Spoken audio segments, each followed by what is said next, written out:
Boom! And we are live for the first time. Hopefully, no hiccups. What's going on, everybody? It's the Upper Made Podcast.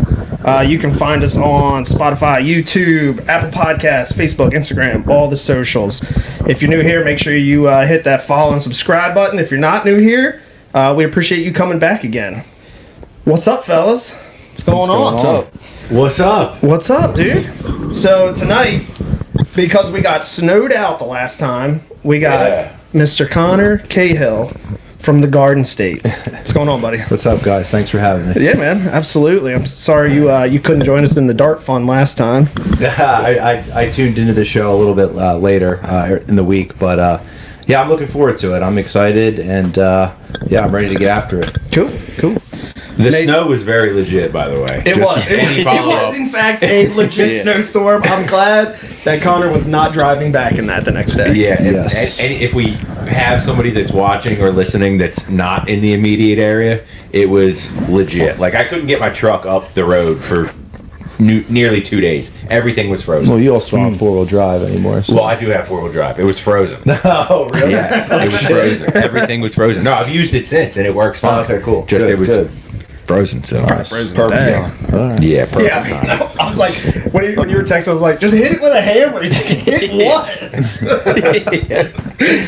If you're joining us on the live stream, which it looks like we have 3 people, so what's up, 3 people? Yeah, let's What's go, up, guys. Throw a comment out there on whatever you're listening to. We should be able to see it here.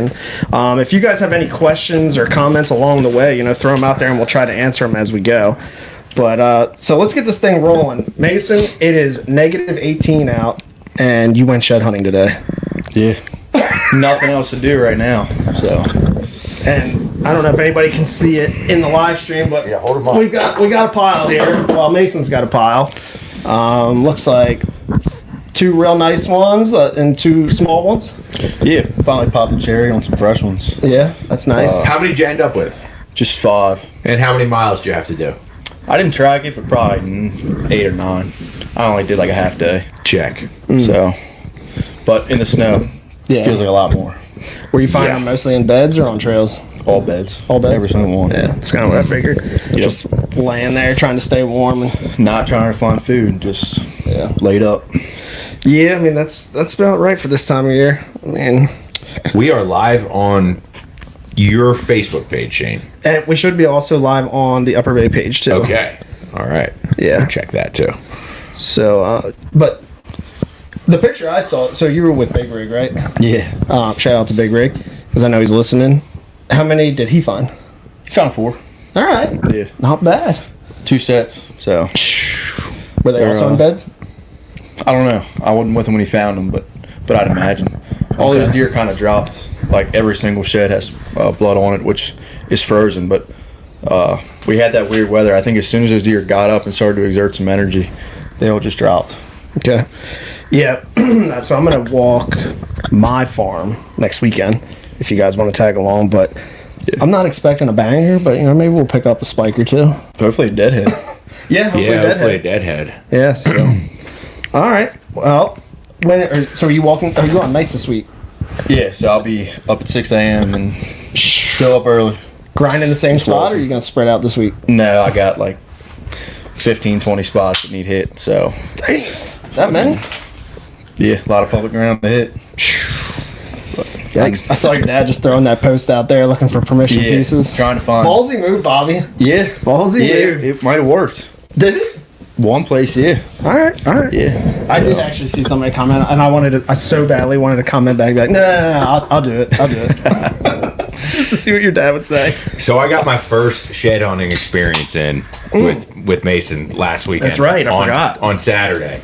Saturday and Sunday. Yeah, Saturday and Sunday, but Saturday in particular needs to be addressed because we shed hunted up the road, going out towards the end of the road, out towards the lighthouse, and there's a lot of elevation change in that area. Steep elevation change. How many times do you think we fell? Quite a few. It was just, you weren't breaking through, it was just all ice. It was all ice, just straight slipping and sliding up and down hills. I mean, if we would have been wearing chest mount GoPros, we probably would have had some viral content, honestly. It was It was well, you can't cheat the mountain. You can't cheat the mountain, Pilgrim. We'll leave it at that. Pilgrim. Pilgrim. But yeah, shed hunting is it's a hell of a thing, man. It's a hell of a thing. It's not easy, and especially when there's snow. Like every single step, especially Sunday, because we were crashing through. Yeah. Every single step we were making Sunday, you're crashing through 8 inches of snow, lifting your boot back out. Like it's for real. It's worse when you're not finding any. Yeah, it's definitely worse when you're not finding any. So- We found none. So. Well, And- I just want to say, well, I'll let you go ahead. You go ahead. Just say, and it's a lot worse when there's boot prints, which 2 of the spots I went to today, every single bedding area had boot prints. So I just want to throw out there, you're a savage because I saw one of your snaps. Were you walking in your cowboy boots? Yeah, these. I right told here. him, it's a crazy dude. move. That is a crazy move. Why? They're comfortable. They're heavy. They're warm. They're light. Okay. Yeah, you're walking. Yeah. You walk through 10 inches of snow, homie. They come up to like here. Would not have been. Not would the not have move. been my go-to choice. Hey, you got to go with what you got, dude. That's fair. True. You know. Big Rig was walking in Hey Dudes the last 2 days, just sinking. In the snow? That's wild. Went through a Wild. We That walked is across wild. the creek. I made it across. He busted through. Boots filled immediately. When we walked a one spot 2 years ago with him, he was like, there was a creek, and he's like, we got to get across the creek. I'm looking for a tree or something laying Yeah. across the creek. He's like, he just goes, and he's like knee deep, and I'm like, well, I guess I'm going, and I just, both of us just full boots of water. Well, he isn't walking like long days. So if he gets wet, he only has like a half hour left. That's fair. A little different. It sucks fair. if you're walking all day and get the socks wet off the jump. Right. All right. Well, we got like 4 or 5 people watching. We appreciate it. Mine says 10. We got 10. Oh. Let's go. Let's go. Nice. We'll get Making more. We'll things get more happen. after it's over. Yeah. But all right, if we ain't got anything to add into the hunting shed conversation, let's. You got nothing, Mace? Come on, you got something. Got to keep stuff under wraps. Yeah. Yeah. All right. keep At some- least let's just end it on this. One tactic Yeah. for Give something. shed hunting right now with the snow. If there's any standing crop, that's the way to go. The little Okay. bit that I found was hammered, but all doe sign. But if you have standing crop, like, you're gonna have a lot of sheds, I think, because there were deer that were getting up in the storm, can't get through the ice to get to corn that's on the ground. So, Right. like standing corn, standing beans are dried out, are money. Are they hitting the dried out the dried out beans? Yeah, Yeah. hard. Yeah, I imagine they're getting whatever they can get at this point. Dude, it was crazy last week. I sent you guys the snap on that one creek side. They had one little section of the creek side opened up, and they were just savaging the roots. Just everything that they could possibly get their mouths on, they were chewing on. Once they find it, man, they'll do whatever to open it up. I mean, my dad feeds deer at his house, and he's got about 20 back there every night, and they have his whole yard is completely turned over to basically just grass because they're just getting all the corn he puts out for them in the yard. Yeah, So they'll work for them. they will work. They will work. Except for at my farm, they don't just seem to do anything there. So Maybe we'll go in there and clean up. Maybe. we'll talk. But all right, let's end it on that. Let's get into the bass fishing because I'm pretty sure we're gonna have a long-winded conversation about this. We might. So, just to start it off, for most of our listeners are probably not going to know you specifically. Yeah, sure. But let's start with like your early childhood, early adulthood. Because Rich was First, you got to read off some of that stat line. Now. Okay. We All right. got. You're right. We got to let them. We did talk about this, and I completely blew over that. Let them fucking know who's So sitting here. I was sent a hell of a rap sheet here about Conor, and I'll read just a little summary. Yeah, get a little bit in there. Do you want me to read the whole like the summary, or you just want me to go over the tournaments? However you want to roll it. All right. So we'll go through the summary. This is going to sound scripted because it technically is, but dedicated tournament bass angler with competitive experience across local, regional, and national levels, skilled in strategy-driven fishing, pattern development, adapting techniques across diverse fisheries, and advanced electronics, combining preparation with angler intuition to read conditions and perform at a high level. That just sounds like a professional fisherman to me. I'm not gonna lie. Because if somebody had wrote something on there about me, it would have said he's got one rod, a handful of crankbaits and some flipping baits, and catches 3 12-inchers all summer. So Pretty professional. yeah. So it's no big deal. But so this is just a summary over the last 3 years. So you have 10 first place finishes in total, and you have 5 of those first place finishes out here on the flats, which is very impressive. And they're all in big trails too. Susquehanna Flats Trail, Chester County, the Ike Foundation Pro-Am, which is a hell of a tournament to win. Oh, that was a special one for sure. Yeah. And you have many second place finishes. You have Team of the Year on the, is it Thayers? Is that how you say that? Thayers, yeah, that was a cool one. Yeah, Thayers Marine. You have Team of the Year in 23 on the flats, on the Susquehanna Flats Trail. Many, like I said, many second place finishes in the Legends. New Jersey Bass Nation, you have a couple first place wins. Yeah. Second place win on the Delaware River, which is a hard ass river to fish. that's a fun place to fish. It's in the backyard. You got to be good. That's fair. That's fair. So, for anybody listening, this dude knows how to fucking fish. There is no way around that. And I mean, this is one of the most impressive rap sheets I've looked at. Not that I've looked at many, but from somebody that's not a legit professional like these guys, I mean, this is insane. Yeah, I appreciate that. I mean, I don't know if you... I don't really know if I want to say it live, but you've won. You've got a ton of money in winnings just in the last 2 years between the MLF and BFL, which is awesome. So we're going to get into all that. So that's just a little background, but Rich told me leading up to this that you weren't a kid that played sports growing up. I mean, maybe you did play some, but you were mostly just fishing. So I really wanted to get into that. Mm-hmm. And what I mean by that is let's just dive deep. Let's talk about like where the passion for fishing came from. Like some of your early on mentors, and then like when did you really want to start tournament fishing? Yeah, so sounds good. Let's go with the passion first. So how did you even get into fishing? Sure. Believe it or not, I used to go fishing with my mom all the time. I grew up in Medford Lakes, so I don't know if anybody knows about that, but it's a 2 square mile town with 23 lakes in there.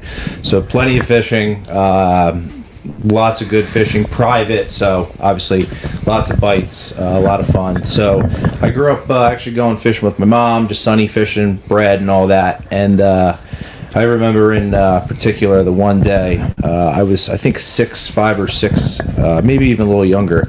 I was reeling in a sunny, and a bass ate the sunny, and I was able to land the bass. And it was like a 22.5-inch bass, 5-6 pound class fish. Yeah. And I just remember that day, I was like, I want to chase those. Like I want to go after those fish. And so that kind of fueled the fire for me.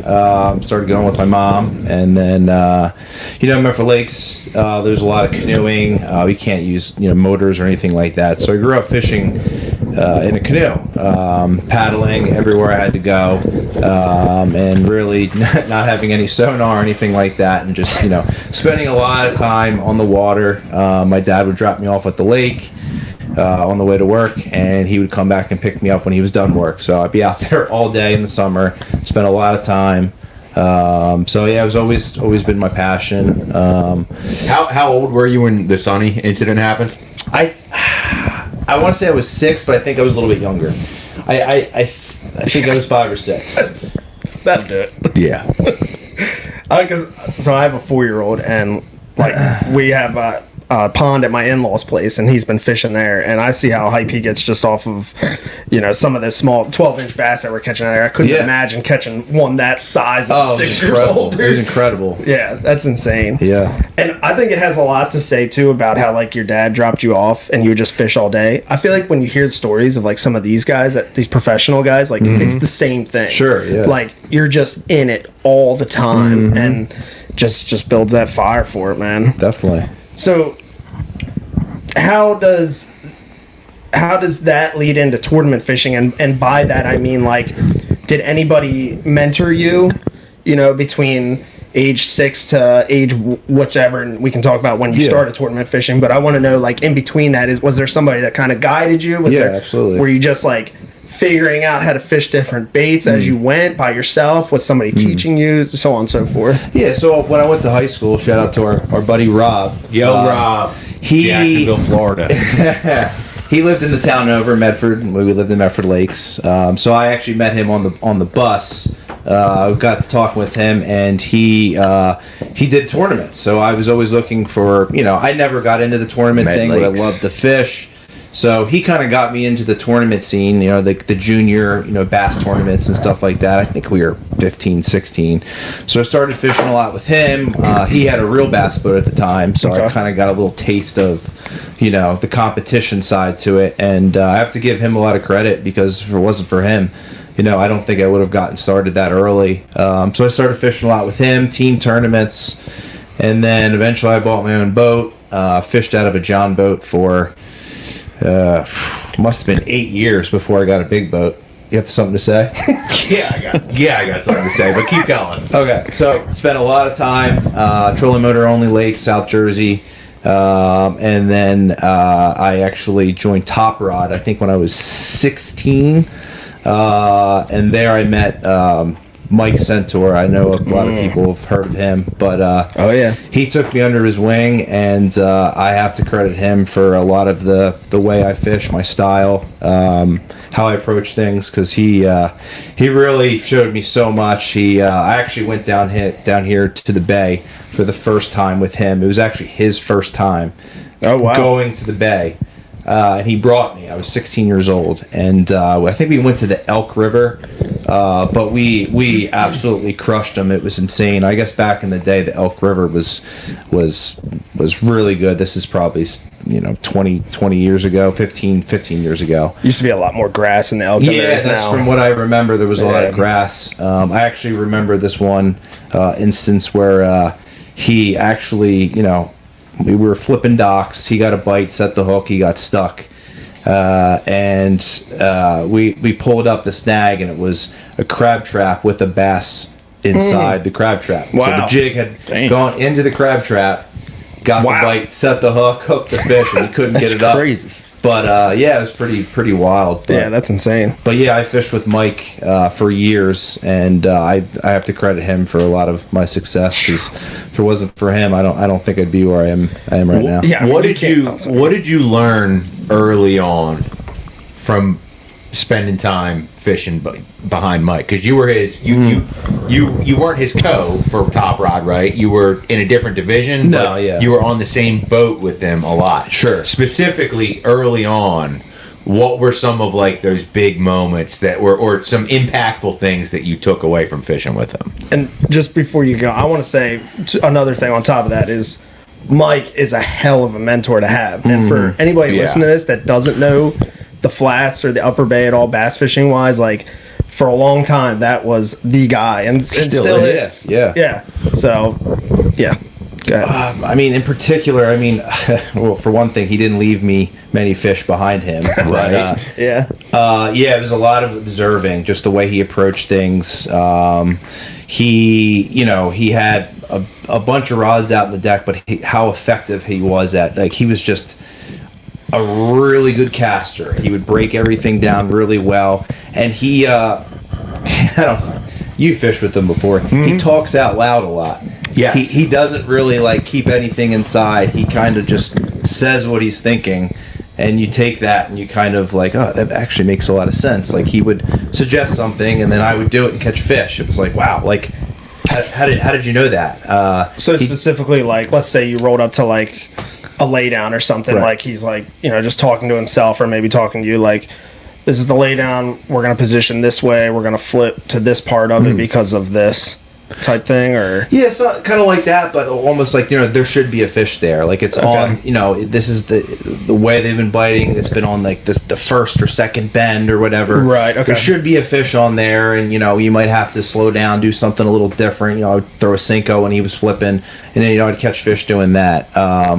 But he was just he'd always talk out loud, and he never really. He was always, the wheels were always turning. He never was fixed on one thing. When the conditions were changing, he was adjusting. Right.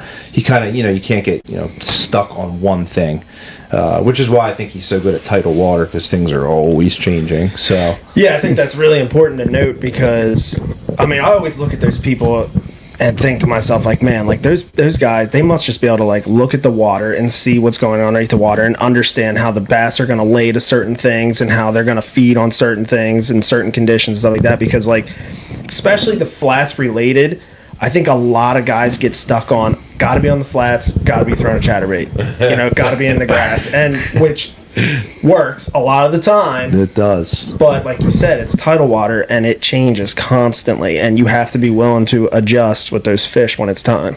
Definitely, yeah. I totally agree with that. You said something in there that I want to hit on. Early on, you saw how efficient Mike was. And like, we talked about this a little bit last show, and like how it becomes harder to find, like, it's weird because the more skilled you become as an angler, it's harder to find ways to become more efficient the further that you go, right? And sure. like, because once you can make all the casts, once you can do all those things, it comes down to like that process of, okay, well, what needs to be done, but how quick can you get from A to B? Yeah. And you got to see Mike do that early on. Did you pick up on anything in particular to like exactly how he handled changing situations to, how did he handle making those adjustments quicker, and how did that affect you? That's a great question. That is a tough one. So, I guess the best thing I could say is South Jersey is such a diverse fishery. We have deep, clear sand quarries. We got shallow mud puddles. We have rivers, everything. So he was constantly, I guess, taking things from different lakes scenarios and applying it to where he was at, currently. So, I think a lot of the South Jersey lakes, while they don't necessarily match up entirely with the bay, you can always find, the back of, Furnace. It's similar to like a Rainbow Lake, or, similar to like a Parvin. It's got Black Death. It's real shallow. So I just think seeing so many different types of bodies of water and everything, he's able to take that information and just apply it to many scenarios wherever you go, really. And I don't want to make the show all about Mike. We love him. Love Mike, love him, bro. But I don't want to make it all about him. Sure. You have a tendency to do really good at places that you've never been to. Have you noticed that about yourself? I'm starting to put that together. Yes, I am starting to put that together. You've had some serious high-level finishes at places where you've never seen before. Right.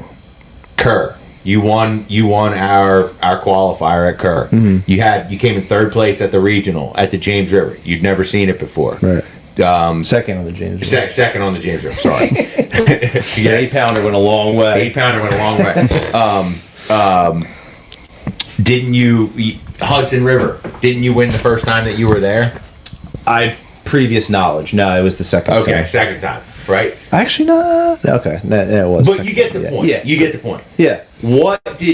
How did that process of you, like what part of the process of you starting so young fishing competitively, like what can you put your finger on that you took away from that part of your fishing life to now in your ability to just show up somewhere and be like, I can figure this out and I'm going to be able to catch them? Because that's a hard thing to do for most people. Like I have a tendency to struggle when I go to a new body of water for the first couple times. Right. You don't have that, and I think that's what separates you.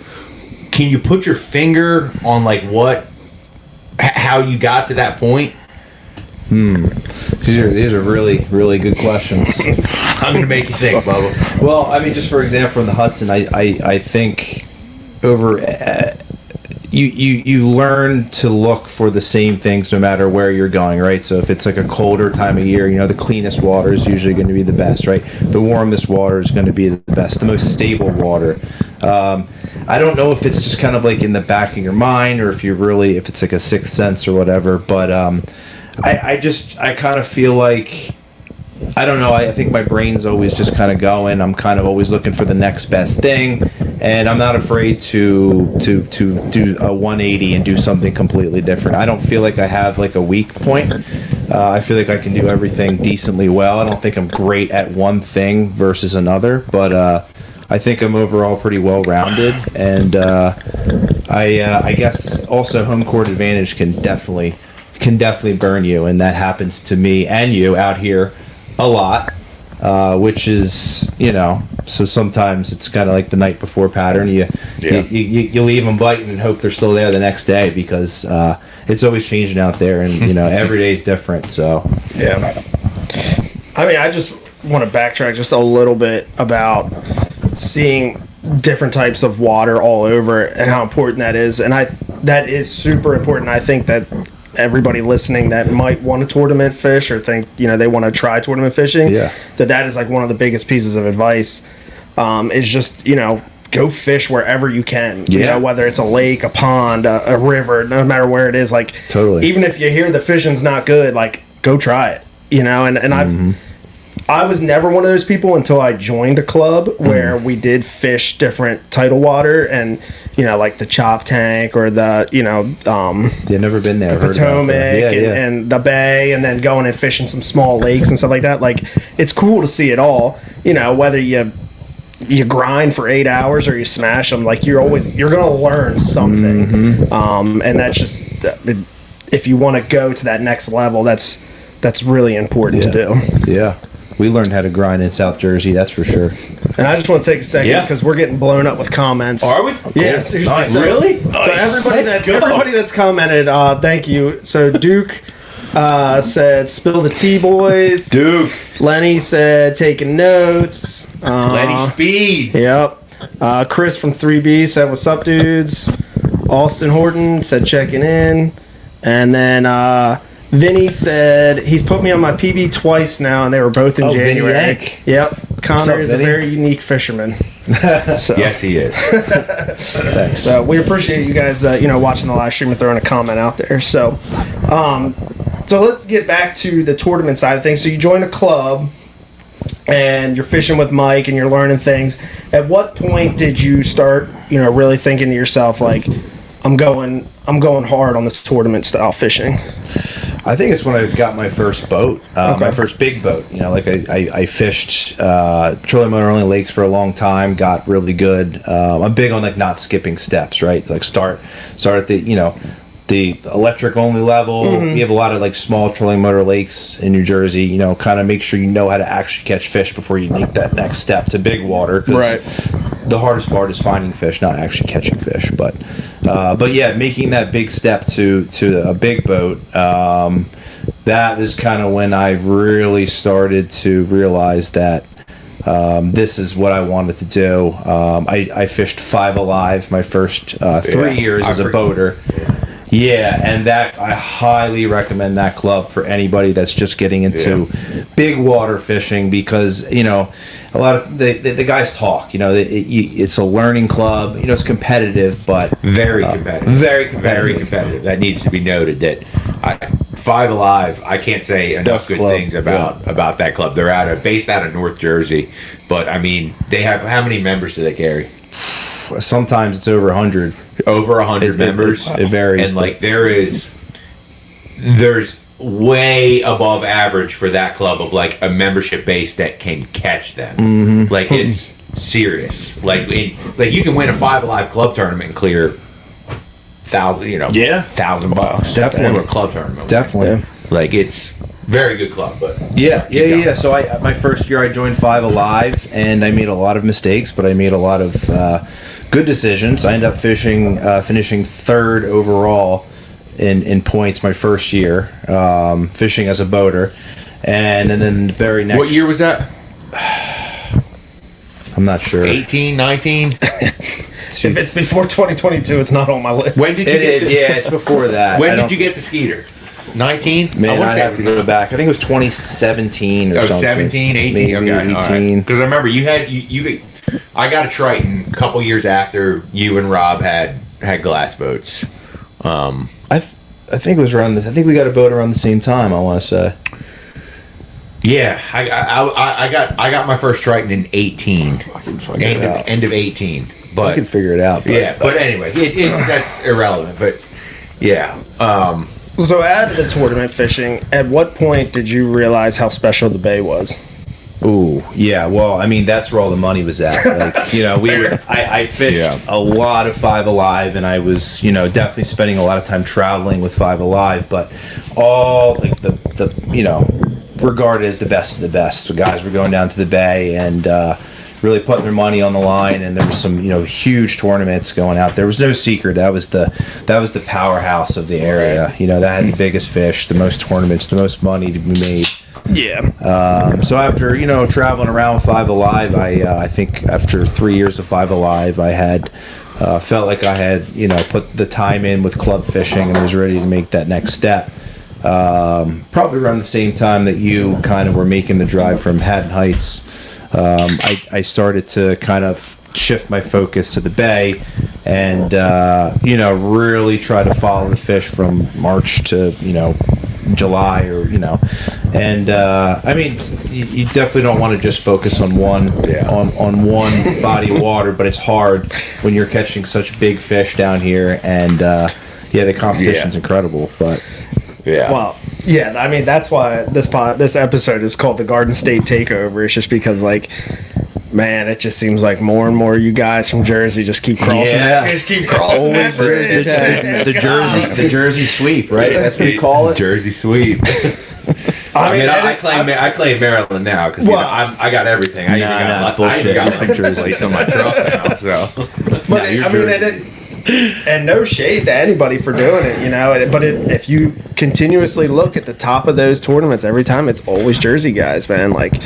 And I also and I wonder if that has a lot to do with because that you guys have more lakes and ponds and stuff like that to fish locally, whereas here, we got some ponds and stuff, but and we got the Conowingo and the reservoir but here everybody just goes right to the bay. Yeah, around here it's your opportunity to fish is either the bay, or around the flats, fishing the northeast, or the Wingo, or Lum's Pond, or Octorara. There's not that many little mud holes where, in South Jersey, within a 45-minute drive from kind of everywhere from where we were centrally located, there was 20, 25 different little, they're not very good lakes. Just call it for what it is. But you gotta really work to learn how to get a bite.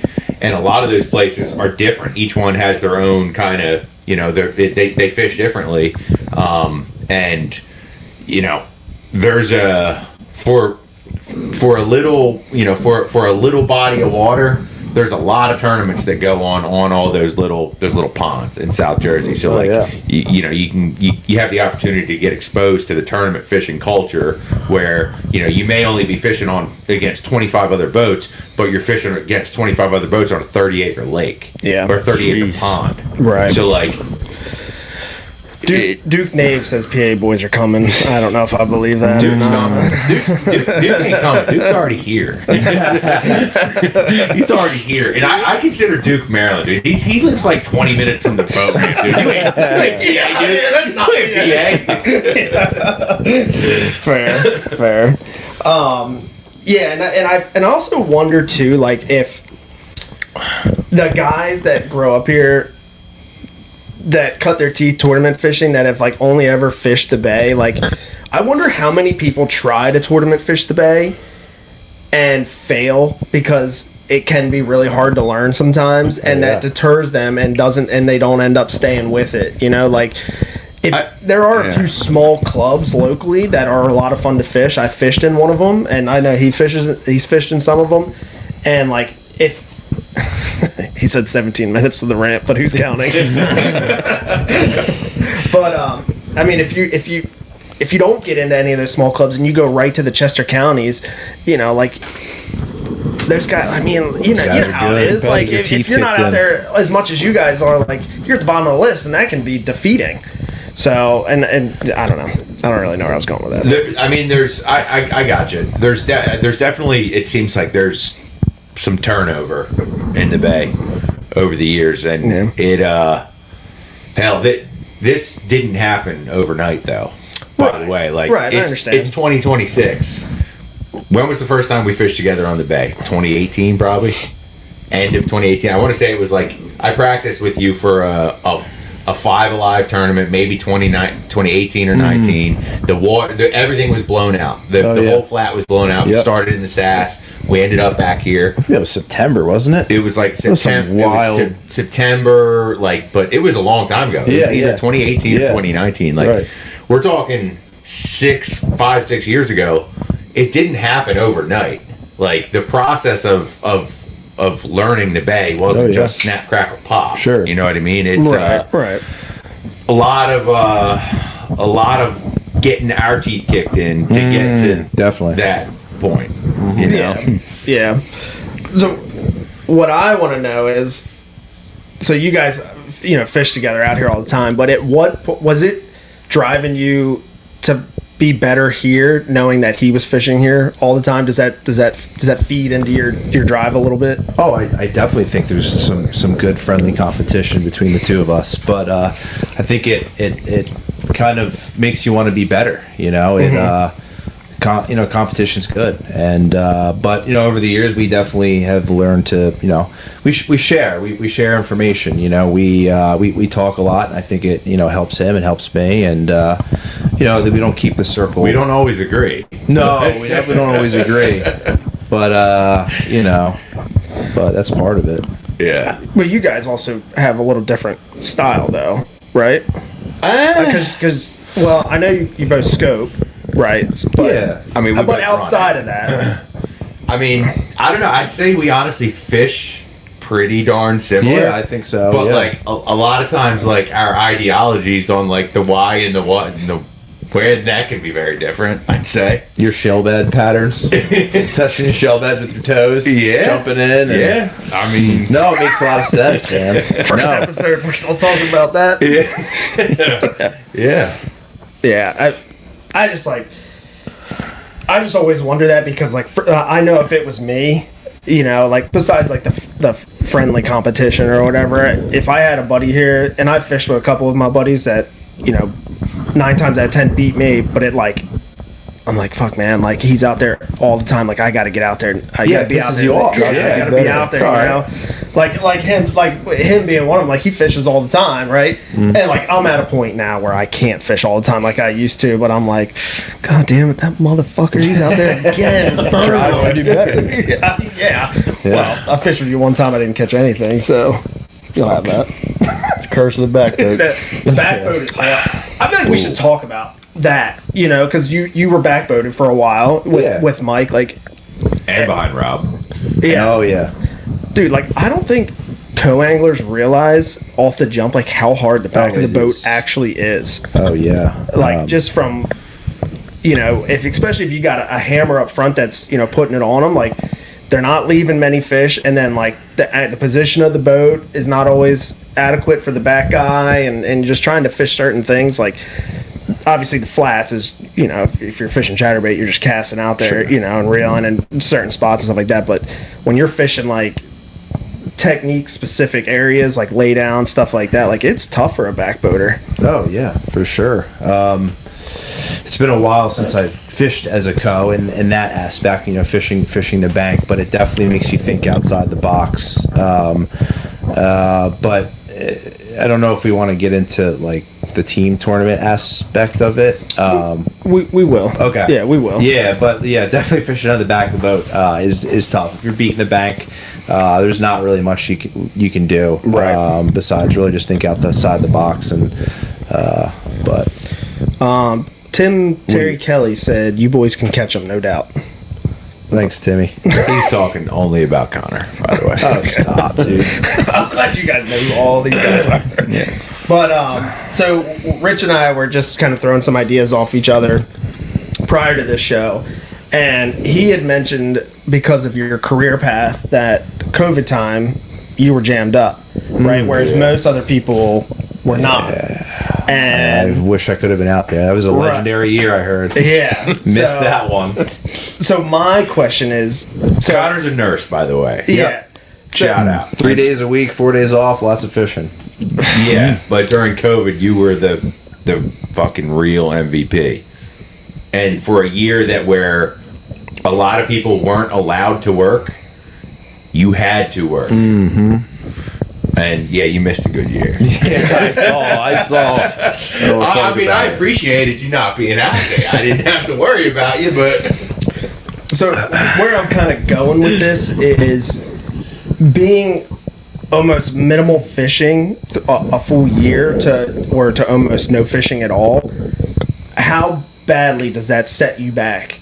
Or if it even does set you back. And the reason I'm bringing this up is because like I'm thinking of people that tournament fish, or trying to take it to the next level of like deciding, or if some kind of setback happens and you have to take time off, like how bad does that hinder, the fishing ability, if at all? I don't think it really sets you back too much. I think if you've been doing it for long enough, it's your mental strength is that's the part that you can't really take away. The mechanics come back. It might take a day or two to kind of get the rust off. But I think after you've been doing it for a while, I think once you kind of get that mentality of how to approach everything, that doesn't go away. But the COVID times, it wasn't super long. It was probably like 6 months where I wasn't fishing that much. But okay. I still got out like once a week, maybe. Yeah. Every other week. It wasn't terrible. you weren't able to get out for like the first. Because everybody thought, like, when COVID first happened, the world was crazy, right? And shut down the bridge. You can't even go over the bridge. Yeah. Anchor's closed. Yeah. Anchor's all this. DNR was like telling you couldn't be on the water. You couldn't be on the water. It'll get you out there. And then one person realized, like, yo, Butch is still going to let you launch. He ain't going to turn down money. Yeah. And, like, the word got out, and we started fishing the flats in May after it hadn't been, or it was probably earlier, but it was actually probably March. Late March. It was after the Classic. I think it was April. Was it April? I fished that March there before it closed down. Yeah. I got a little wind under my belt. Old Freddie was stop gathering. Yeah. So it was probably like April or May. Come on, man. He was the best boat ramp guy. I wasn't a fan. It was probably May when like people started coming back down, and the fishery had been left alone for like 5 weeks during the pre-spawn. And I'm sorry you didn't get to experience it, but it sure as hell it lit a fire in you coming back into 2021 and 22 because you started cleaning up house pretty good. Yeah. Jerry said Butch will never turn money away. Yeah. Fast. True. Yes, I mean, so obviously, a skill wise set, you're not really losing anything in a time period taking off. Just mentally, just understanding like where the fish may be at that time and how things are setting up. Let's be clear though. History. In 2020, we were not dialed. No, you're not done at all. Like, nope. Very different mindset from 2020 to now. Definitely. We might have thought we knew some stuff. We had some success during, the summertime months, but like, we were not dialed yet. When was your first win on the bay? What's that? When was your first win on the bay? It might have been. That's a great question. The COVID year before it shut down. No, that wasn't. My first win on the bay? Nah, come on, you got one. I don't think I did. You had a fish jump out of your live well. Was that it? Oh, that was No, we didn't win that one. You didn't win when you and Rob had a fish jump out of your live well? No, we had a good finish. I think we had a 3rd place. I thought you guys won one. Rob and Jim won that one together. That was early. Okay, all right. Yeah. Tell the story, though, about the fish jumping out of your live well. That was nuts. So this was in Furnace Bay. This is before COVID, 2019. I was fishing as a cub. I was fishing with my buddy Rob. It was Rob. before 19. It had to be 17 or 18. It was I think ABA, right? It was an ABA team. Whatever, it doesn't matter. But we had a limit. We were fishing Furnace Bay, and we catch a 6 fish. We go to Cole. One of the fish jumps out with the Cole tag on it. Oh no! Gone, and it definitely was not our smallest. This was probably our biggest. No. Yeah, but what did Rob say when you asked him? Oh, he lied to me. He's a fucking liar. So Rob always does the culling. That's the one thing I'm not good at culling. It stresses me out. I just let Rob does the culling. So, Rob said, "Oh, he lost one. It was the smallest one." I'm like, "All right, whatever." So we just kept fishing. So I don't know if it was me or him, but one of us saw the cull tag like starting to kind of bob up and down. We're like, what are the chances that the fish is still attached to that cull tag? And we'd motor over, and then the cull tag would go under and move away, and that would come back up. But basically, we started chasing this thing on 100, and it eventually got tired, and we scooped that thing. We threw it in the boat. I look at him, and I'm like, "You motherfucker! That was not the smallest fish at all. That was our lunker." But no harm, no foul. We ended up, putting it back in the live well and made the call, and it was a good finish. We didn't win, but it was definitely a memorable. Dude, some of them fish got spunk. I've seen them jump out of the live well too, clear the whole boat out the side. Oh, it's my number one fear. I'm terrified of that, especially at anchor when you're trying to weigh them in. I can just man, that walk from wherever you park on that dock till you get on dry land, dude. Like, if my partner's carrying it, dude, I'm ready to rebound. Totally. I've seen it happen. I saw a guy's carrying a bag up at Manasquan one time, a long time ago, and the side of the weigh-in bag blew out on the dock. I've never heard of that. All their fish right back in the lake. They were so mad, dude. What do you do? Yeah, what do you? You can't do anything. They were mad at the tournament trail for using plastic weigh-in bags. That's the clear ones. The clear ones. Yeah, like the cheap clear ones. I mean, but like you gotta get them reinforcements, man. Nothing you can do about that. Yeah. Yeah, if that was me and my partner's at the front of the boat fishing and I'm the one calling, and then just hear the splash, the guy up front's like, "What was that?" Nothing, man. I don't know. There's fish jumping over there. I don't know. Man, have we always been one fish short in this limit this whole time? But, we called. Oh shit, we're back to 4. Duke said that's the one where Rob helped me because I had battery issues, and the karma propelled him to the win. So. Wait. Which one was that? Which derby was that? I don't know, but was that the one where the fish jumped? Yeah. Whatever that was. Oh, the ABA. Yeah. I didn't know Duke back then. Rob needs good karma, regardless. So he's got a newborn baby at home. Our buddy Rob Whitworth. I feel that. Shout out to him. Beautiful angel. Okay. Hey Reggie. So. Yeah. We'll talk about one more thing, and then I want to get some tips per se on fishing the bay. So, coming off of the COVID thing, talking about mentally being prepared, I've been told that I need to ask you about the stay ready strategy. I like that one.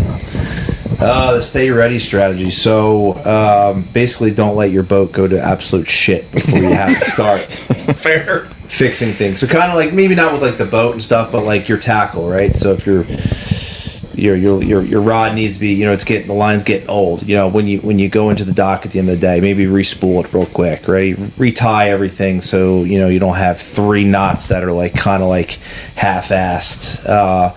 Because if you're constantly fishing, you kind of have to always be prepared, right? Rigging up for 2 hours before a tournament, we don't always have the time to do that. And over the years, honestly, tournament prep is a nightmare. I don't look forward to it when you're saving all this prep for a big tournament, 2 hours rigging everything up. You just want to eat and drink beer and hang out with your buddies. But if you're always kind of staying ready, respooling when you have to, retying, putting new baits on. You're always ready to rock. You got rods that are ready to sling, and it saves you a lot of time, I think, and it kind of keeps you, obviously it keeps you prepared, keeps you sharp, and Get more specific on that. Like, what are some of the things you do to stay ready? I mean, I kind of touched on some of it, retying the lines and all that. Having backup rods. I keep, 15 rods. Talk more about it, like, and I know it, but I don't want to just say it. I want you to say it in your own way. During a practice day. Yeah. How do you integrate staying ready into a practice day? You should take this one because I'm not really following. No, I want you to take it because I've called you before while we're both on the water practicing for a Toyota series, and you're like, yeah, I'm parked in a bridge just getting my stuff ready for a little while, and then I'm going to go back to practice. I don't know why the fuck I did that. Perfect. I don't know. I mean, I can't.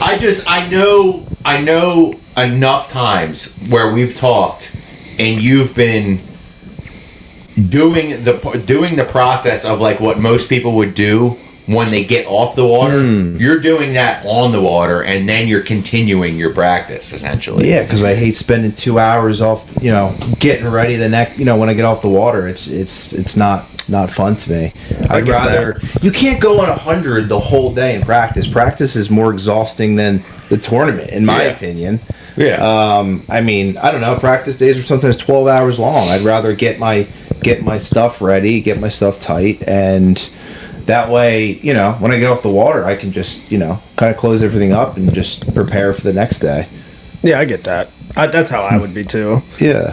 I don't fish many tournaments, but when I get off the water, the last thing I want to do is just think more about. Oh, it's the worst, right? It's like you just want to go home and eat some food and just relax for a little bit, before you get out there tomorrow. But the way I relate that whole steady ready mentality is like, I was a baseball player like my whole life, played college baseball, and there was always like a saying, if you look good, you feel good. If you feel good, you play good. And, that correlates because when you're looking at all your shit and it's all a clusterfuck and you know that you haven't retied anything since the last tournament and you're thinking, and you just like the whole day you're like, man, at some point this is going to just fall off the rails, whereas if, you've got fresh spool on, you got fresh tied lures on, stuff like that, you're ready to rock as soon as something small starts to happen in the wrong direction, you're prepared with something else, if that makes sense. Yeah. No, that's a great way to put it. So, and I it does take a lot of prep and time to be ready for tournaments, dude. Like, oh yeah. And it is like you said, it is exhausting, and I don't even deserve to be talking on this because I don't fish any big tournaments, but I've fished enough small ones to know that, tournament days are a lot of time looking for fish, finding A, B, C, D, E spots. Yeah. Trying to figure out what they want to bite, where you're going to start. Right, so it's mentally exhausting. I think for me, like, the stay ready theory, it comes down to like, don't skip anything. Don't skip anything. If you break off your jig, don't reel your stuff up back to your spool and just lay the rod down. Retie it right there in that spot, because like the more you compound those things of like, I should have done this but I didn't, that mountain of compounding things that you should have done, it just starts to get bigger and bigger and bigger, and you can't overcome that hurdle where, like, when you think about it, like, oh crap, I broke off my leader knot on my spinning rod. You can either lay that rod down and let it be there just dangling with braid all day, or in that moment you can say, okay, this is going to take me 35 seconds to retie a new leader. I'm just going to do it right now. So the more you get to that point of where you're like, okay, something needs to be done, I'm not going to kick the can down the road. I'm going to look at that as an action item. I'm going to take action on it. I'm going to do it right now, here, right now. And 100%. Like, the more you train yourself to do that and think that way, that you don't even have the thought anymore of like, okay, I'm going to have, like, it drives me up a wall to see if somebody breaks something off and they just leave their rod dangling there like that. That's just a tool. You don't want to fish with me, man. You got a tool laying there with nothing on it. It works for some people. It really does. Yeah, it does, but like, that's not staying ready. No. Well, I agree. And I agree. And I'm one of those people where if I break off, like if I'm flipping a jig and I break off on a bite or, whatever, I'll literally lay that rod down and I'll just pick some totally different lure up and start throwing that. And then I'll be like 3 hours later going, man, why am I not getting any bites? Well, if I had just retied that jig and kept throwing that jig, I probably could have had however many more bites, So it all makes sense. Feels like it's a lot easier to make an adjustment too. Like if you've already retired that Nico rig and it's sitting on your deck, you pull up to a dock, it's a lot easier to pick that up.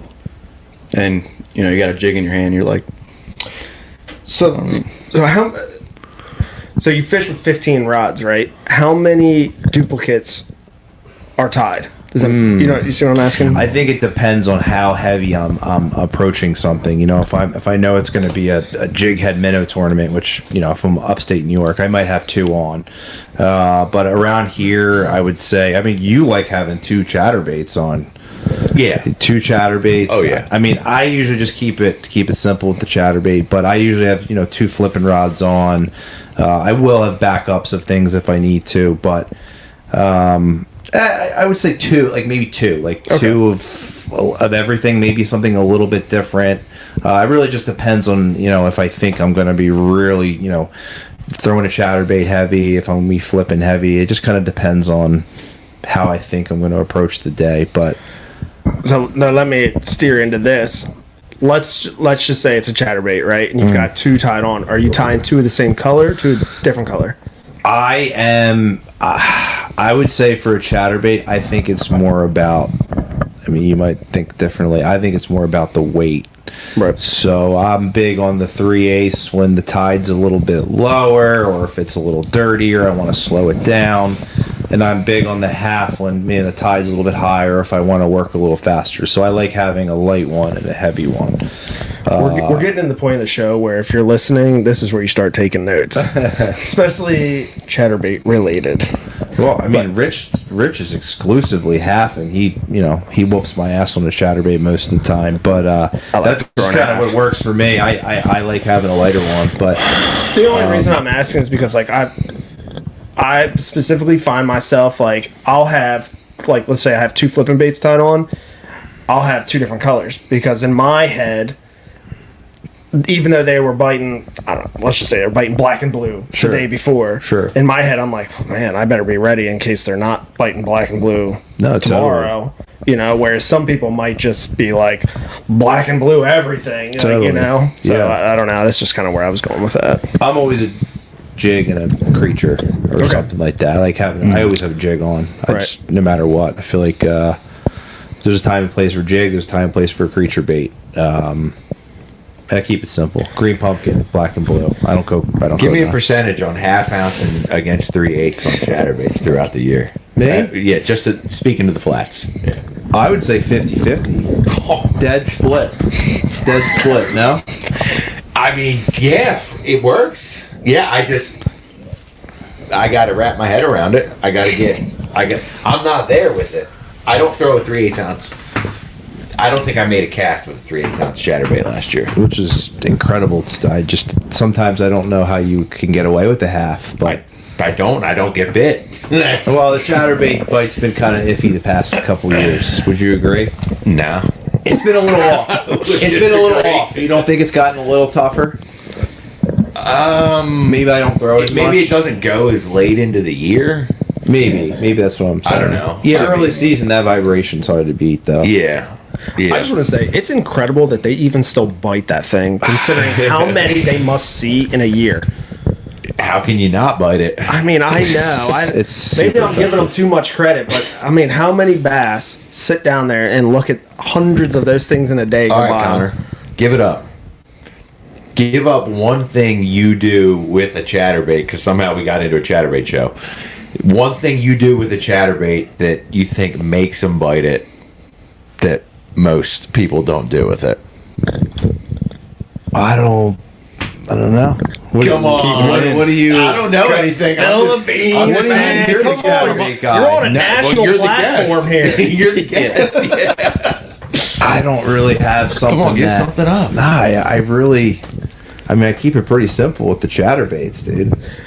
Well, all right. Well, let's come back to this. Okay. But there's a comment and that has to deal exactly with this. Yeah, let's get And the it's from comment. Lenny, and it says, Lenny. "What about jigs? I've heard of half ounce being thrown a lot for jigs for the bay." I'll start off by saying, jigs and creatures, bay, I'm throwing half ounce. Rivers, like the Northeast specifically, or the Sass, I'm throwing 3/8 I second that for sure. I like 3/8. all the time. Yeah, you're a jig guy. Yeah. Even if you're out on the flats. Not that you're throwing jig much out there, but No, but throwing like a worm out there or something. okay. Rich, thoughts? Half ounce. Yeah, half ounce. You're more effective. Half ounce Yeah. on a jig. I'll make the adjustments in other places to adjust the fall rate. The most important thing for me that I think about is I want it to feel the same on my thumb coming off the spool, so I can put it where I want it to be.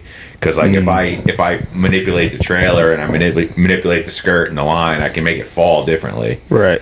But I want the weight to feel the same. But And he just I'm not the followed. jig guy. You're the jig guy, Connor. No, I think I like the 3/8 in the Northeast because you're not fishing grass. You're just the bait's falling, right? It's a little dirtier. You don't want it to just fall like a rock and just it doesn't look natural. But Right.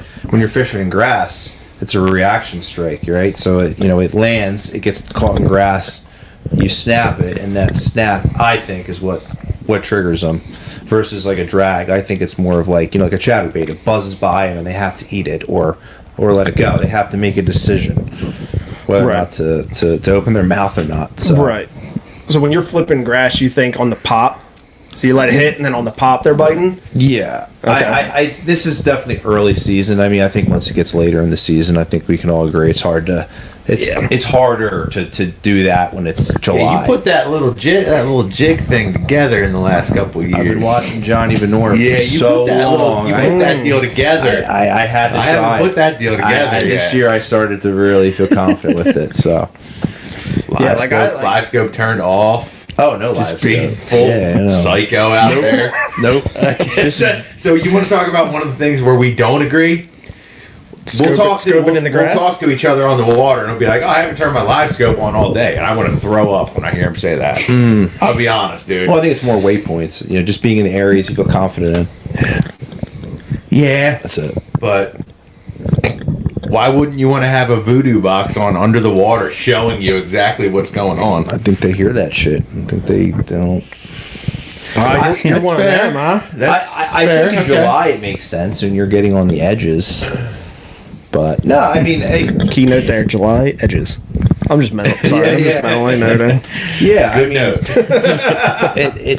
it gives you No, more. it's just a little side. I think it's too much information at some point. Like a distraction, Connor. Yeah, it's wherever you're panning, there's grass. I know there's grass all around. Yeah. We should preface this by saying too, like, if you've never fished the flats, one of the best pieces of advice I was ever given when I first started down here is just go to the flats and set up on one side, troll motor up, and let the wind just blow you across the flats and fish it until you start getting bites. Every time you get a bite, just mark it. And then you can start, once you've come across the flat, then you can take time to look at your graph and see where all your marks are. And then you can start picking that apart. Where are you at with dropping waypoints on all your bites or not all your bites? I know we talked about this a couple years, it might have been last year, where you were like, I don't want to know where they all are. You were like, I kind of want to just know the area. Where'd you settle in with that? I kind of stopped doing that because Marking or not marking? marking fish. Like maybe if I go out Okay. and practice, like maybe I'll drop a waypoint, but I won't mark every fish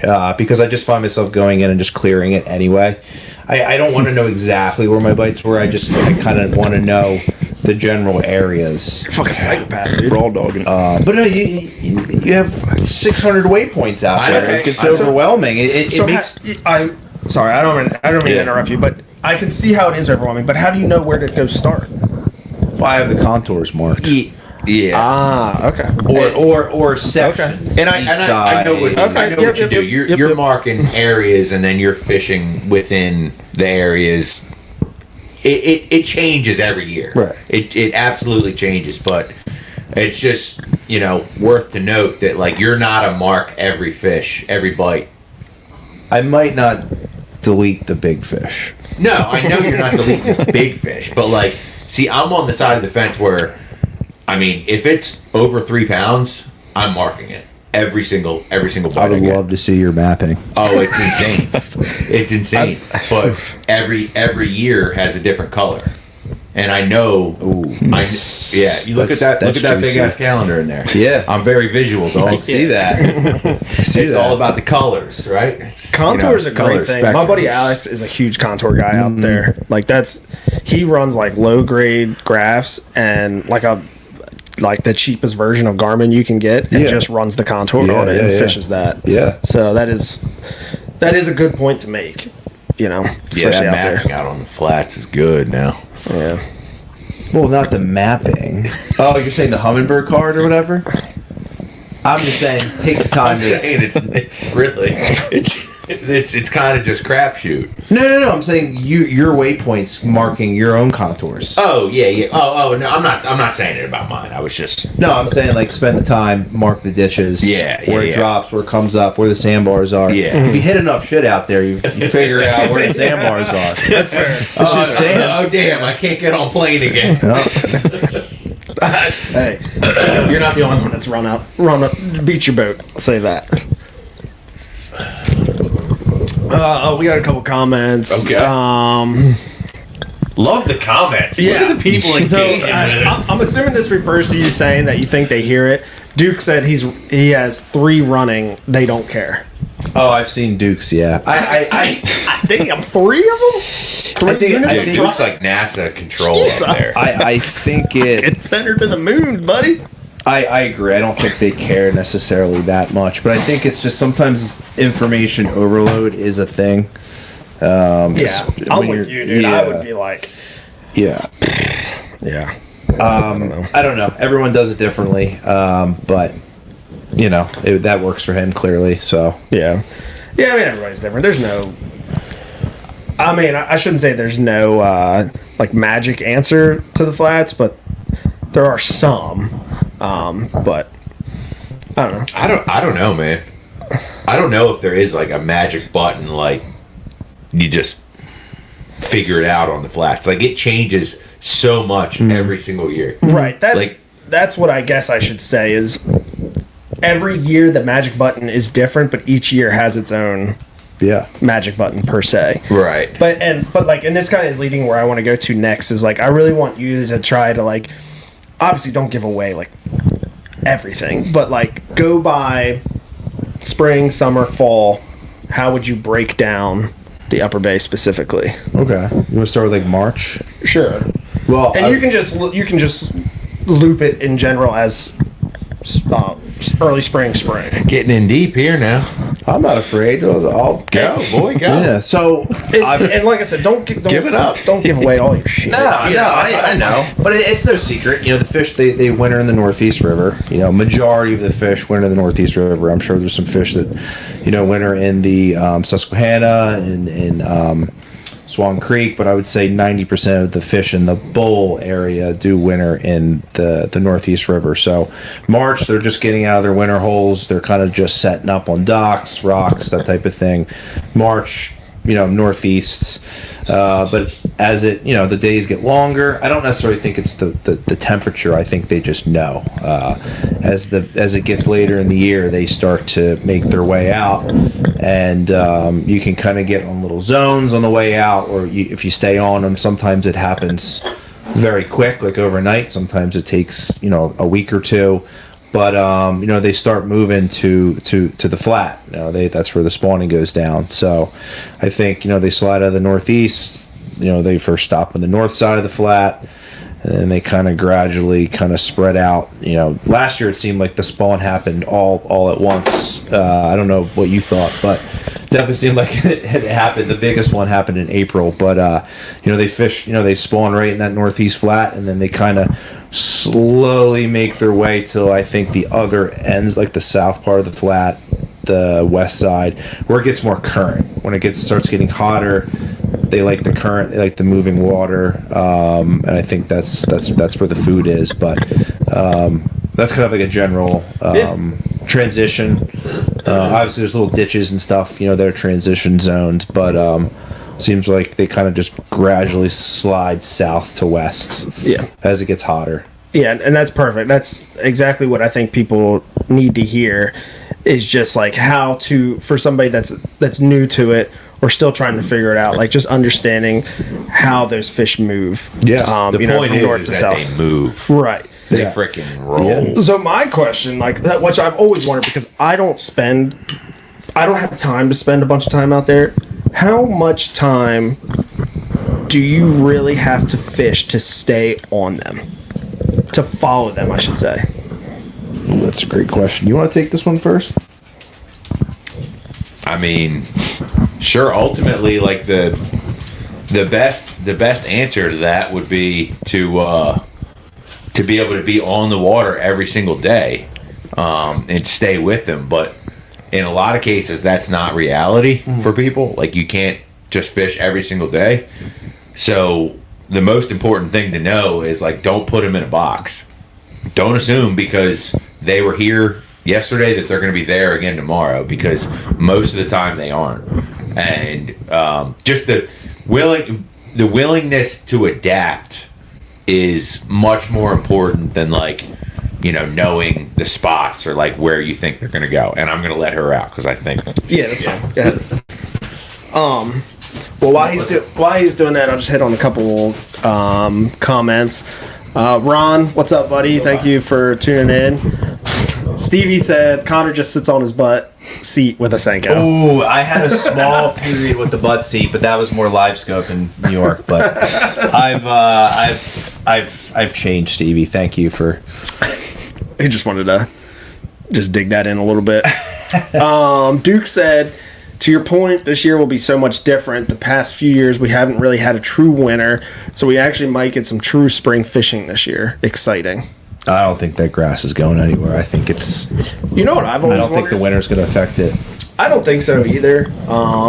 But I do wonder what snow melt does to them, if anything. All right, let's go. What, like runoff? Like getting in the water? That, and like when we have an excess amount of snow here, like we do now, like a lot of times it gets dumped into the tributaries. Yeah. That might not affect them as much as I think, because it's happening now rather than later. But the runoff, as it melts, is definitely going to end up in there with a lot of salt mixed into it. So I just always, and I don't know that there's any effect at all. I've just always wondered that. The salt makes a lot of sense, actually. Yeah. Yeah, I guess. I don't know. It just seems like every year the grass is popping earlier and earlier and It's earlier. healthy, man. It is healthy. It's healthy. It's the healthiest it's been in a long time. Yeah. Yeah. For sure.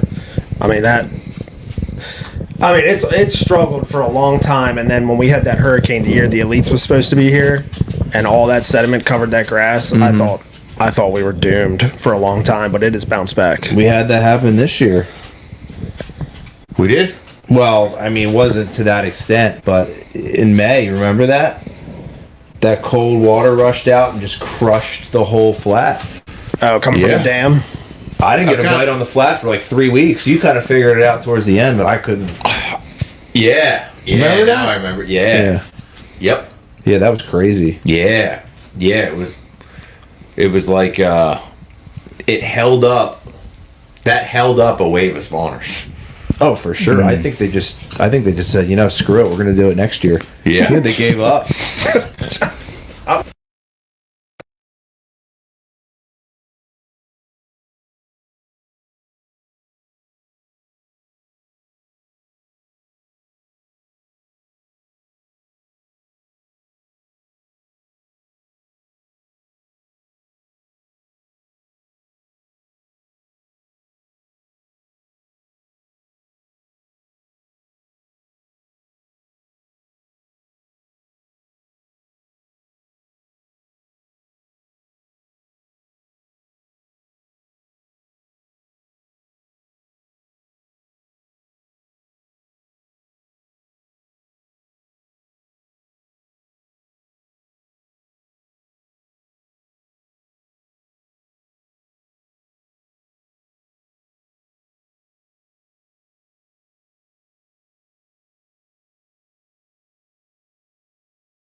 All right, sorry about that. Are we back? Yeah, we're back. We're Okay, good. we're back. We just got muted. Mike's got unplugged for a hot sec, but I think we're good now.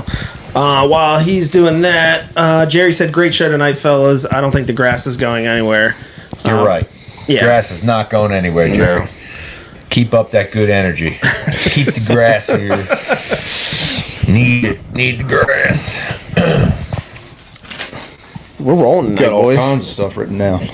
Listen, man, I'm a note taker. All right, You're on it. we are. I'm trying to be. Stay ready. Where are we gonna head next? What direction we want to go with them? I mean, we'll talk about the dam a little bit. Okay. And then The dam?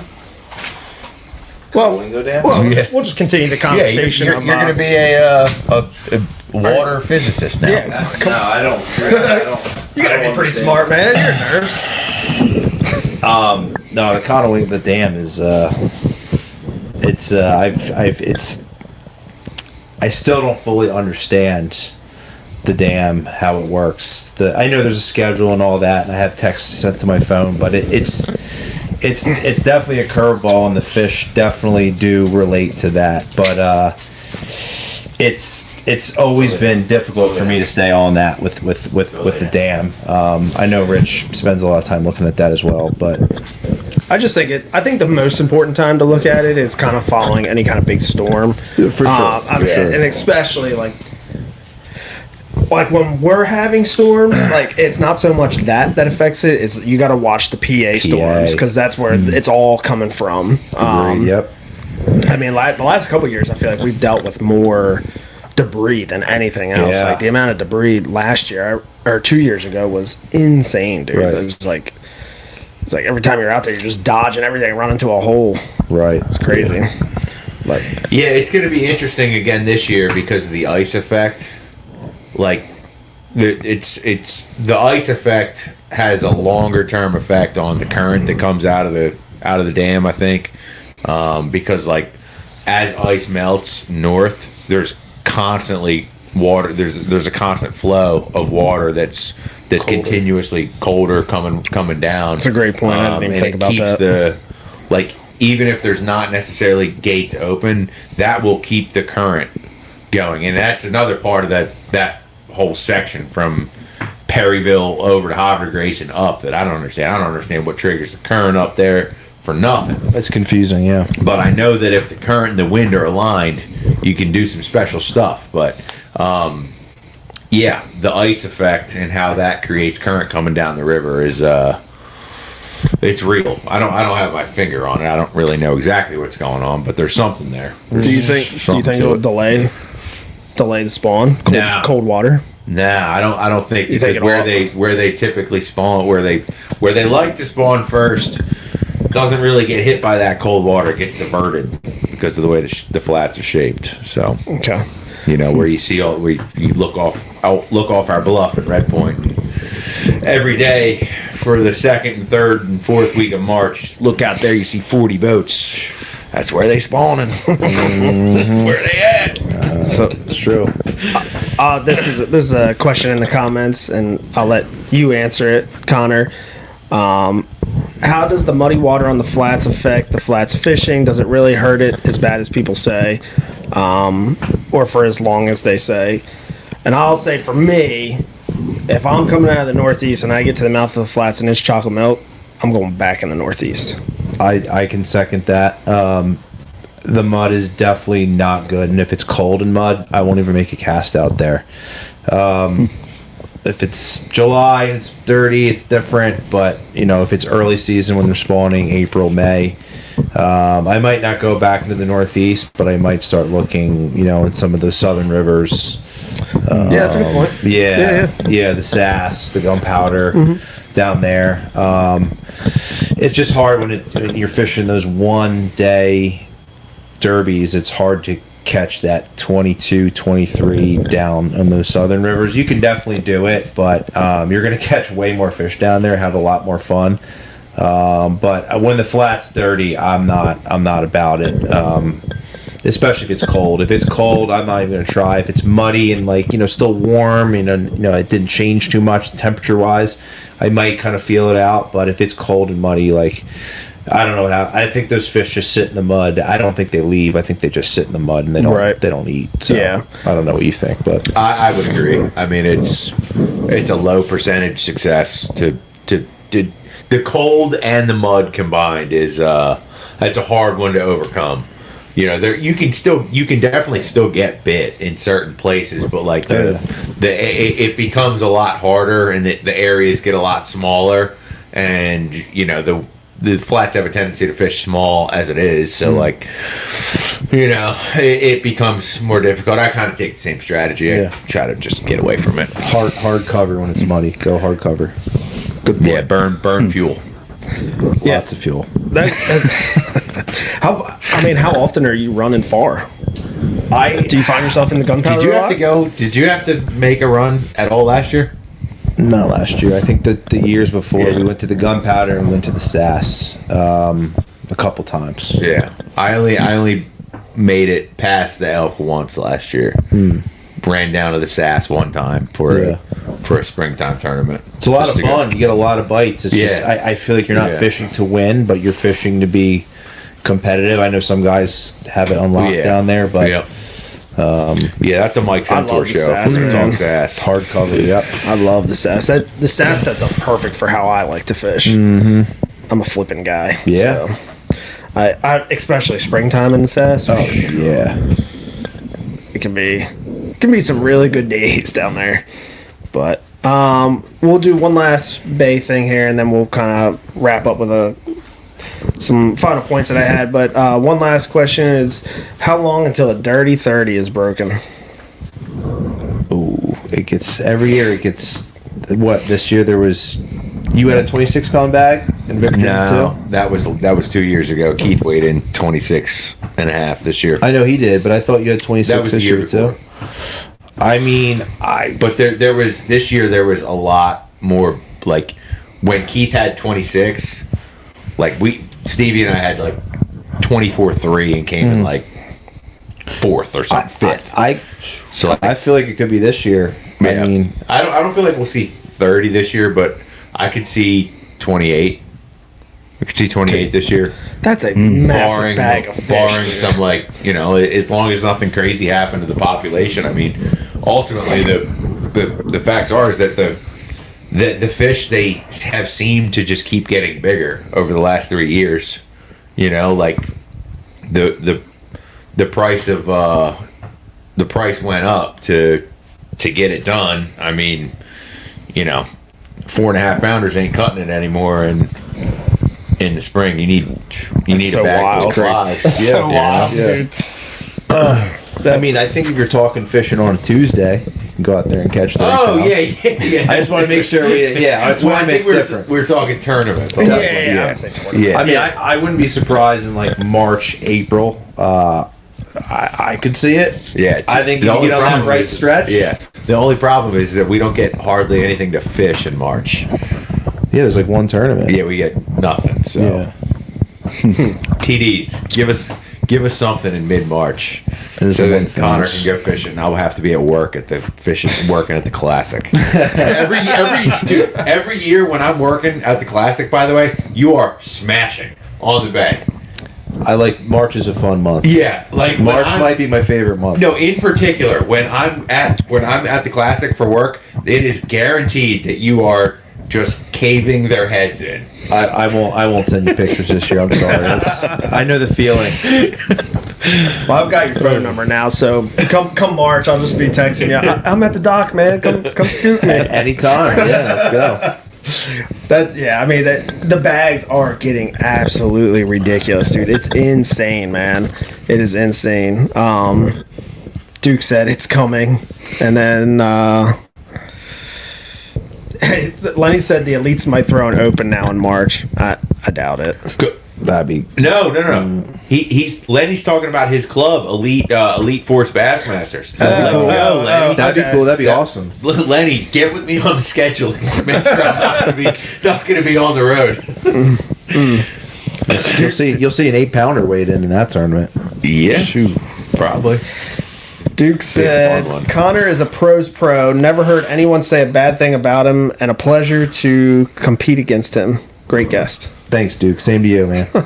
So, all right, let's wrap it up with a few things. So for 2026, what are your goals specifically bay-wise?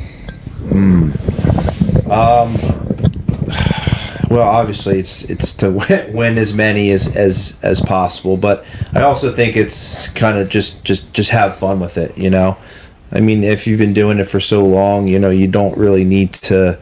I mean, definitely important to spend the time out there, but I think just kind of go fishing. And in the past, I would try to get out and spend as much time prior to events, and that's definitely important. But I think the better tournaments I've had this year, and also with the Ike tournament, it was like going in, I was not I didn't have like a lot of time put in. I kind of just let it go and just kind of like fished. Like I kind of like just every day's different. You kind of have to just kind of run by the seam of your pants and just time it perfectly. You're not going to get it right every time, but if you do get it right, you're going to knock it out of the park. And you're not trying to come in third. You're trying to win it. Right. So kind of approach it with that mindset.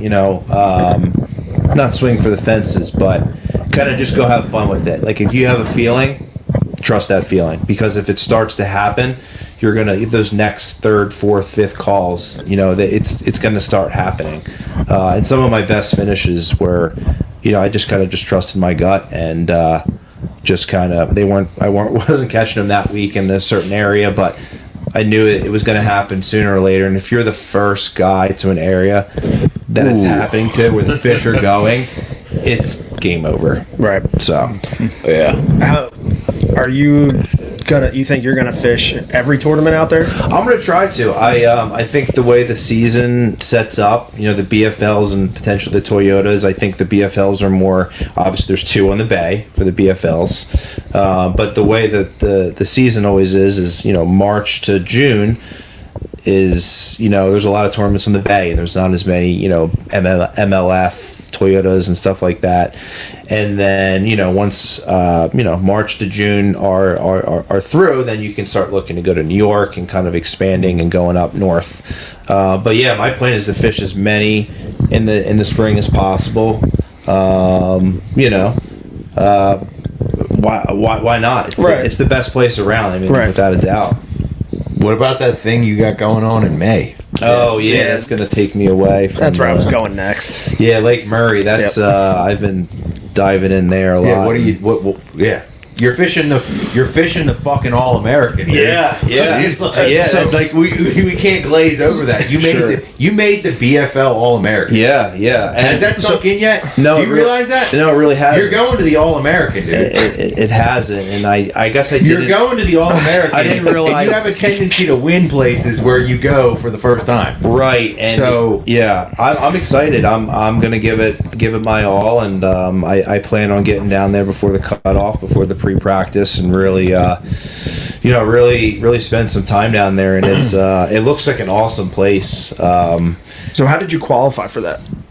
So my goal, I guess last year my ultimate goal was to be AOI in the BFLs. I wasn't able to fish all of them, so I kind of left that open. But so I fished, I think 5 out of the 6 or whatever, and so I think the top 30, top 40 in each division qualify for the regional, and the regional is usually the Potomac or the James River. Okay. So the top 40 overall in points. So I think it was the Shenandoah division and then the Northeast division. The regional was on the James River.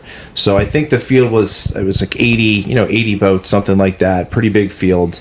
And the objective is to come in the top 3. To advance to the All-American. So you're fishing against a lot of locals. I had never been there before, so the goal was obviously to make the All-American. I didn't have high expectations going in, but tidal water, it's a little bit similar to the Delaware, similar to the Chesapeake, kind of like a combined thing. There's some grass, but there's a lot of current, high tide swings. So I think I came into it with a good mindset, and I was able to come in second place in that tournament, making a really far run, and I was blessed with the biggest, my personal best, an 8:11. And that kind of, made it a little bit easier to stay in contention. So I finished in second and kind of punched my ticket to the All-American in May on Lake Murray. So hell yeah, dude, that's sick. That's a very history tournament. The BFL All-American, like, that's a big deal. it is a big deal. Yeah, I'm still kind of realizing the extent of the accomplishment. I mean, What does it qualify you for? the All-American. If you win. Man, I know you can get into the BPT if you win it. I'm pretty sure. I haven't really dove into what it can get you. I don't want to think that far. Yeah, no, I was about to say that. I don't know if I'd stress myself out on Right, that. I kind of just want to worry about Don't put the cart task. before the horse. Thank You know what I mean? Yeah, exactly. But It gets you something. no, it's in the back of my mind that would be life changing. So I Yeah. mean, it's Well, that Duke, we wouldn't have to deal with him out on the flats anymore if he wins. So go Connor. yeah. So that leads me into my final question for you. But before that, Keith Cowan said, "Great 856 representative." Adam Setnoff said, "That's my guy. Let's fucking go." And Sean Well said, "Nice job." Thanks, guys. Appreciate it. So my last question for you, and I don't know if I should ask this earlier on or not, but have you ever had, or do you still have any aspirations to fish professional? He needs to go damn try it. I think if I were to make that jump, I think I kind of should have done it sooner. I like. It's never too late, dog. It's always in the back of my mind, but I'm not saying I'm comfortable where I'm at right now, but I just, I have a good job. I kind of have, a good setup where I'm at, and not that I want to, step out of my comfort zone, but, I still feel like I can kind of compete and fish at that high level. But I like having, a backup plan, I guess, per se. And it's not getting any easier. No. But you're the way you're doing it, you truly have done it the not skip steps way. Yeah. Well, Like, you've that's in given Mike's book. I can always book. I know. It's like the only book I've ever read. You've given me too. You've given yourself the opportunity now multiple times to have that opportunity to present it to you've given yourself a chance to put yourself in a place to have the opportunity presented to you to make it to the highest level. Right. But you've done it through the grassroots. You've been to the Nation Championship. Yeah. You've been to the Toyota Series Championship. Mm-hmm. You're going to the BFL All-American. One of these times, the bell's going to ring. Yeah, I am hoping for that. It's the Bass Opens is a tough road to go. It's a tough road to go. I would say it's probably not the easiest, but it's the way that most people qualify, obviously. But it is cutthroat. It's expensive. It's the most financially dooming course of action to go. Right, and if I could fish, be competitive in my backyard, and then also, jump in some MLF nation tournaments, all that, and have a shot to kind of take that next step, I'm gonna. Obviously, I'm going to try. I'm not going to, I'm not going to be settled. I'm just going to put this on the record that this guy right here, we talked about this last week of like, did I ever want to be up there? And for anybody that's listening, we have the Elite Series running on the TV. Of course, like you everybody wants to go do that. I wanted to go do that, but I know that's not realistic. You could be there. I'm telling you that as your friend. You could be there. Is it easier? I'm dead serious. So, as a guy that doesn't really know much what it takes to qualify for that, is it easier to qualify for that, or is it easier to qualify for the MLF? It's the same. No, it's literally exactly the same because it's the cream of the crop on both sides. Sure. But here's what I'll say. What separates you? And this is also a funny story. It took us a long time to win a tournament together, and we would not have won the tournament together last summer if it wasn't for your open-mindedness and your willingness to change quickly during the day. That's what separates you from most people. Appreciate that. Which is why I know you could be there if that's the path you chose to take. And that's I'll stand on that business until the end of time. Noted. Okay. Do you have kids? No, I don't have kids. Not married Send either, it. so. What are you doing, man? And What are you Carly's cool as doing? hell. She would ride with you for that whole Yeah, process. Carly, my girlfriend, she's like my number one supporter. She's very supportive. So, I mean, I don't understand why you're not trying then. yeah, I mean, Listen, man, you can't. I know the job's good and things are comfortable. You don't get greatness by being comfortable, man. this is true. This is true. Yeah. So I think you should try it. But that's just- Yeah. Well, he we'll is. see. He's going to Well, go fish yeah, the yeah, All-American. yeah. So This he might is be it. trying it. all right. Well, okay. I gotta ask just one more thing. Yeah. With the All American, how do you think it's going to set up? I mean, so I'm no expert in these herring lakes. I don't think I've ever even fished a herring lake, but I never fished a James, and I did okay there. So I think with the herring I think we're going to be at the tail end of the herring spawn. Like I think it's going to be finishing up. The spawn's going to be pretty much done. It's the end of May 28th, May 30th. So what it is you fish these main lake long tapering points, usually mid lake, and these fish are feeding on herring that go anywhere from 4 inches of water out to 10 feet of water. So there's these long tapering points. These fish set up on there. They bite great first thing in the morning, but when that sun gets up, it gets tough.